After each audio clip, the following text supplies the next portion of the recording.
Welcome to season 2 of Fractional CMOs and the 90-Day Win. I'm Dean Way.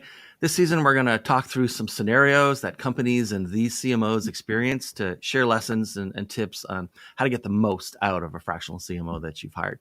So, hi, Meredith. Hi, Dean. How's it going? Good, thanks.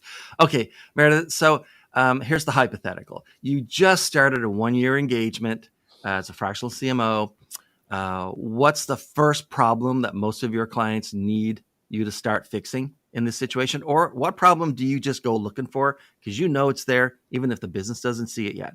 And tell the audience a little bit about yourself before you get into that. Yeah, no, absolutely. So my name is Meredith Dennis. I am the founder of Compression Marketing and a fractional CMO with a product marketing background. So I bring that to all of my strategic growth initiatives, and I typically focus on regulated B2B organizations. So things like healthcare and education, finance, those sorts of industries are usually where you will find me. In terms of your question about entering into this hypothetical 1-year engagement, that first problem, right? I take a pretty structural approach. I call it a pod approach. Usually there's one of 3 things happening. There is either a problem that needs to be solved that is very obvious. There's an opportunity that they're trying to take advantage of, right? Whether it's growth or more opportunistic and positive, whereas problem sometimes has this negative connotation. And then the third is directive. Somebody has said, go do it. And so once we define which of those scenarios we're in, we really have to dive in and define the environment. Because if you have a big problem to solve, but none of the tools or manpower in place, that actually is your real problem. You mentioned things that you know are there that they don't. Usually that's one of those things is let's get a really clear lay of the land so that we can take what is currently your patchwork and make a really nice strategic picture out of it that you can then act on and do something productive with. Right. Kelly, how about you? Hi, Kelly, by the way. Hi, Dean. Don't forget to introduce yourself and what problem do you like to tackle first? So I'm Kelly Yale. I'm a fintech fractional CMO. I work mostly in the mortgage industry. So I spend most of my time creating and designing end-to-end data-driven customer relationship experiences. It helps the salespeople that I work with be able to predict behavior and make sure that sales is actually talking to people at the right time in the buying cycle. Yeah. Obviously, it's the biggest purchase that most anyone will ever make. So we want to make sure that we're building a lot of rapport and a lot of trust and not inundating them with information that they don't need. When it comes to how I approach a customer or if I'm approaching a 1-year engagement, the thing I want to understand first and foremost is who the company is from a consumer perspective. Right. So since I come from a MarTech background, I like to examine the digital footprint, right? What is a consumer experience when they see the brand? What do they go through on the website? What content is out there that they can look at? What is that brand awareness? What is their reputation and what's the reputation management? How are they conversing with people who have a negative experience with their company? And then what their social reach is and who the biggest cheerleaders are. I like to know all of that before I go in, because when you talk to the C-suite, they're going to give you their interpretation of the company and what they want it to be. I'd much prefer to understand it from how other people experience the company. Okay. Let's talk about that CEO for a second. So other than not keeping you in the dark about stuff, how does a CEO, you think, get maximum value out of a fractional CMO that's just been hired? Or if you like to answer it the other way, how do they not waste money? Yeah. Very good point, right? Yeah. I think that being clear and being very, very honest, while it doesn't always win you the most points, I think, as Brené Brown says, clear is kind, right? Mm-hmm. I want them to be able to describe the heart of the business and their overarching goals, because typically that CEO is somewhat visionary in their perspective. But that fractional CMO has to go in and have not only sort of that customer experience that they've already had, and understanding the business or the product from the eyes of the audience. But that way we can listen and really, because sometimes with CEOs, right, it's all about ideas and it's all about what they want to have happen. And I think a lot of times the CMO is in a position of having to really put down a realistic strategy.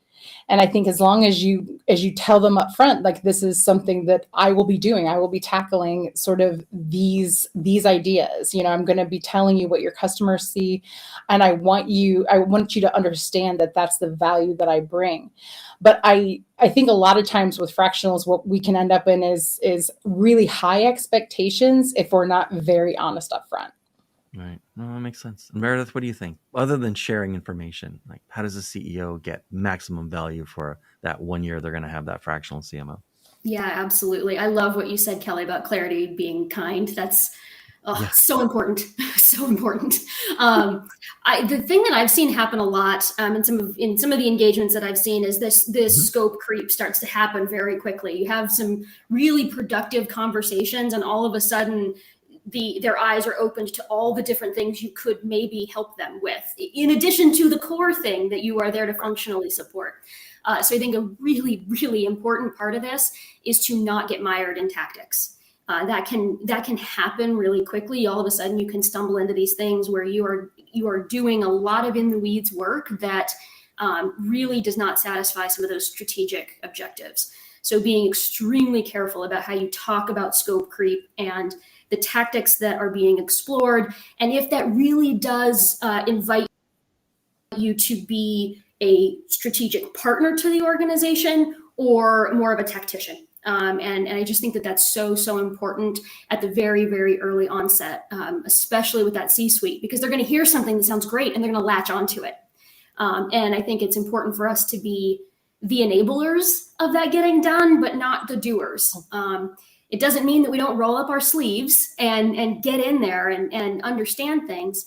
But I think it's incredibly important that we're there to help facilitate it and not be the ones actually shouldering it. Okay, let's switch directions a little bit for a different hypothetical. Okay, your friend or peer, someone else you like them, another fractional CMO has just landed like their first ever. They've had some other stuff, but their first ever like situation like this, which is they've just been hired for their 1 year engagement. They're walking into a company where there's already a marketing team. There's no marketing leadership, but there's junior and mid-level folks. What sort of like one lesson or one warning would you give that person on what to do in their first week when they first get introduced and have to sort of move into that marketing team? Meredith, sorry. I think that if you're lucky, there is going to be some sort of marketing team installed, even if it's just one person, but hopefully there are some resources there. So I think that, one, it's ideal if you're going in where there's some people there. But my biggest piece of advice is come in with a sort of seek to understand mentality. Ask a lot of questions. Be very open to building trust and relationships really quickly. I think those folks that are on that team, if they feel like you're coming in like a wrecking ball, that can be a really difficult dynamic to work in right off the bat. So just from the perspective of, I want to get to know you, understand you, know what your talents are. I think if you can really come in with that sort of humility as potentially their leader, it's going to help foster trust. It's going to build some really great relationships. And it's going to help you in that fractional CMO leadership position, perhaps know where you can help them grow and help them continue to be productive in their own careers. Kelly, what do you think? I couldn't agree with Meredith more. I have to say that, going in, being kind, assuring people that you are shoulder to shoulder, that you're going to you're in the boat to row. You're not in the boat to call, the shots. You're not trying to manage them, but you're really just trying to learn from them at every turn. Asking those questions, starting sentences with things like, I had an idea you likely had before. I just wanted to run it by you. Makes them feel like you respect kind of their creativity or their ideas. And honestly, just kind of changes the conversation from here's what I think you should do to, you likely have always wanted to do this. You may not have had the resources before. I'm here to help you have those resources. In my industry, we run across marketers who have just been glorified personal assistants for a long time, creating flyers, things like that. When you come in and you have a fractional CMO level sort of, basically role, you're coming in with really high level ideas that they genuinely probably always wanted to have and to deploy. And I always just put myself in a one down or an equal position to them. And I'm just here to help you. Well, let's flip it around then. Imagine that it's Sunday night, and last week the company announced that they're going to bring in a fractional CMO, and you're one of those junior people or mid-level people on the internal marketing team, right? So, I mean, you Googled fractional CMO because you'd never heard of that term before, and but tomorrow that person is going to show up. What changes can you expect to see in your job, or maybe even sort of looking forward? What kind of questions or moves could you be making and planning for, given that there's now someone at the head of marketing? Yeah, it can be challenging because it can feel really threatening, right? But feeling threatened brings out the worst in people. Being insecure brings out the worst in people. So, you just Fear doesn't make people creative? No, it doesn't. It's strange. Nor does it make a good leader, to be fair. Just my hope in that is that don't be scared of new, right? Because new doesn't have to be challenging. New can just be different. New ideas, new people, new process, and the important part I think always is meeting really early on, especially if it's just you and one other person. So if it's you and the CMO that's coming in, meet with them really early on to collaborate on what you're going to say or what you're going to present to leadership or what you're going to present to the team under you so that you're aligned. You don't have to worry about feeling like someone's going to one up you in that situation because you've already had those important conversations between the two of you. Okay. Meredith, what do you think? What moves or what do you say in your first meeting when that person has they came in to listen, let's say, right? Before acting. And it's what should you tell them? You're a mid-level I think the first person. Yeah, right. And putting ourselves in the shoes of those folks. To me, it's incredibly important to come in. I referenced humility earlier, sort of coming in and acknowledging, I get this is a change. This is new. And for a lot of people, change does have that fear reaction of okay, what does this mean to me?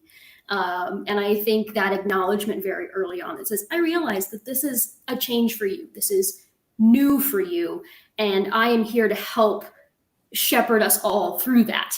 I think that has a really big, you kind of just see everybody's shoulders drop a little bit and bring the temperature down a little bit, maybe in some cases. It doesn't mean that it's always going to feel that way. But I think it's really important for them to know that you're going to be alongside them. Like Kelly was mentioning earlier, I think that's so important.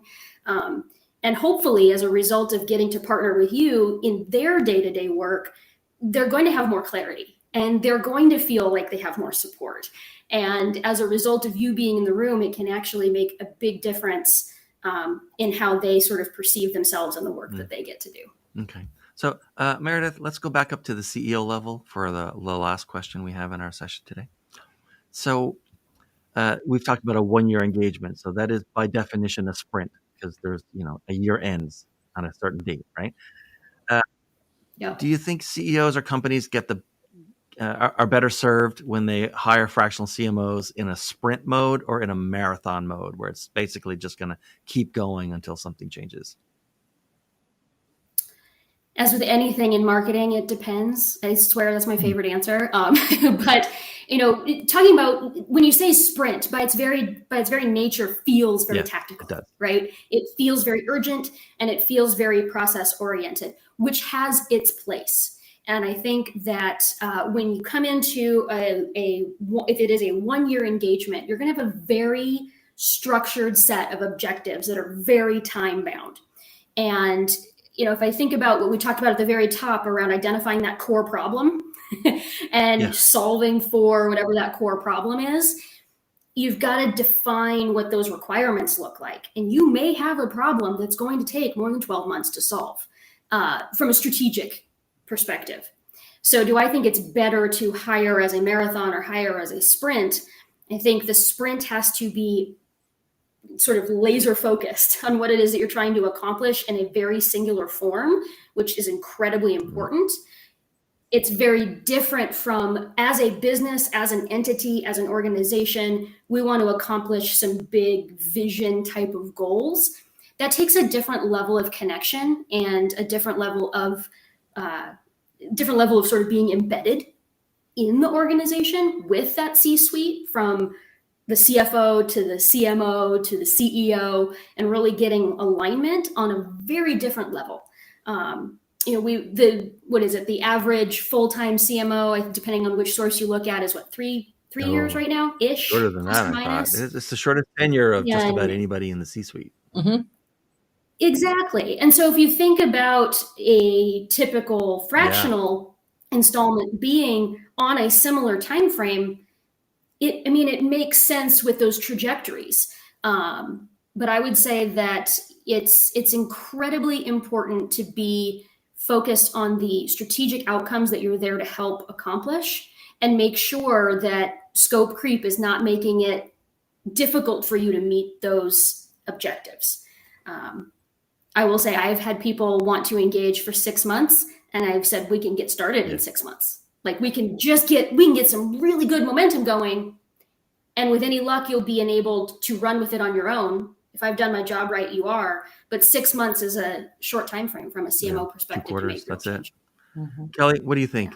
Sprint or a marathon? If I'm, in fact, let's reframe the question a tiny bit. If I'm a CEO and I'm hiring my the company's first ever fractional CMO, should I just accept that it's going to be X number of days per month or hours per week or whatever, ongoing, or should I set it up as kind of like a sprint, a long-term or 1 year or several quarters sprint? I truly believe that it depends on the personality of that specific fractional, right? Because most of the fractional CMOs that I know have the unique ability to be incredibly adaptable and truly become subject matter experts very quickly. There is going to be a runway. I mean, there is going to be a time where we're having to learn and intake so much information, not only from our marketing peers, not only from how we're showing up in the world, but the directives of what everyone sort of wants and the reality behind how long that's going to take. So if you have goals that are like, hey, listen, we have this mission, and this mission can be broken down into basically 6 sort of tactical points. That might be something where you can get away with a sprint. I liken myself always to like a cheerleader. Like I walk in and I've got the pom-poms. I'm so excited and I want to cheer for this team, but I need to know a lot before I can really give a learned opinion on how long any of those things are going to take, because there are so many different pieces of the puzzle that have to come together before we're able to say, we're going to be successful in the following ways, and this is how we do it.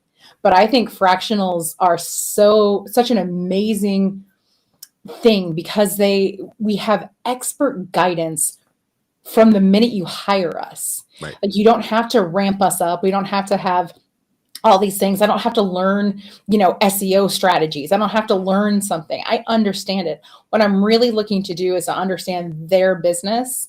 And most of the time, the people who are hiring for that genuinely do understand that they can't get to the next level without hiring an expert. And so a fractional CMO is so important there. But sprint or marathon is a tough one because it really just comes down to the objectives of the company and the dreams of what their future is going to be. I can't ask easy questions on a podcast or something. Right? The whole thing would be over in 6 minutes. Meredith, so the CEO of what kind of company should be contacting you, and how would they contact you? So I love talking to CEOs that are in startup mode, whether that is for a brand new fledgling company or a company that is sort of in this place of high growth. I spend a lot of time working with early stage companies that are sort of ramping up to let's say their first 50 million or so. And they can reach me pretty much anywhere they want to reach me. They can call me, they can text me, they can email me, but you can find me on LinkedIn. I spend a lot of time publishing content over there. And you can find me at compressionmarketing.co. And Kelly, who and how? Like Meredith, I have to agree. I think every fractional's kind of dream job is to work with a startup where the energy is really high and people are open to new ideas. I truly agree with that. I work a tremendous amount in fintech with technology companies. It's really ironic. I spend a lot of time integrating platforms and laying the customer experience down, but then I end up working as a fractional for all those tech companies. I don't know how this ends up happening to me, but it does definitely happen. I owned a social media company 15 years ago before they existed. So I'm Kelly Yale on every platform at Kelly Yale. And then you can always find me at octostrategies.com. All right. Well, thanks both of you for being here. I really appreciate it. It's been great. Yeah. Thank you. And Thanks for having watching. us. And we'll see you in the next episode.